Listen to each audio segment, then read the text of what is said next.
Sementara itu, usai hantaman gelombang di kawasan Megamas Selasa kemarin, pusat bisnis di pesisir pantai Manado ini pada Rabu pagi tadi telah ditata kembali. Rabu pagi petugas langsung membersihkan pusat bisnis kawasan tepi pantai Megamas Manado pasca gelombang tinggi yang menerjang kawasan ini pada Selasa kemarin. Banyak sampah serta material batu dan pasir yang berhamburan di permukaan ruas jalan maupun di area tenan akibat gelombang tinggi.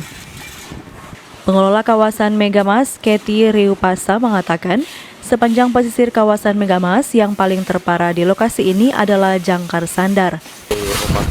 Kalau di sepanjang jalan ini yang terparah sih di sini di Jangkar Sandar. Untuk kafe pantai tidak seperti yang Januari kemarin, tetapi ada beberapa titik yang ombak itu cukup bawa batunya ke darat. Ya.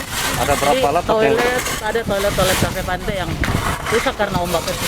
Kalau bagian perahu sana sama itu sama Paling ujung dekat Cleanfood ada satu perahu kayaknya kalau tidak salah ya. Itu terlambat diangkat oleh nelayan. Tapi yang kejadian tadi malam itu tidak ada korban atau apa ya? Nah, puji Tuhan tidak ada. Bahkan akibat hantaman ombak di sepanjang tepi pantai, beberapa toilet rusak dan tanggul jebol. Satu perahu nelayan hanyut, serta palang mesin pintu masuk kawasan juga mengalami kerusakan. Kety menyebut hari ini juga kawasan pesisir Megamas akan dibersihkan, serta mengganti beberapa peralatan operasional yang rusak.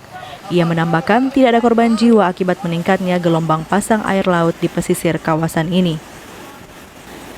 Opik Syarifuddin melaporkan untuk Kawan Nuah TV.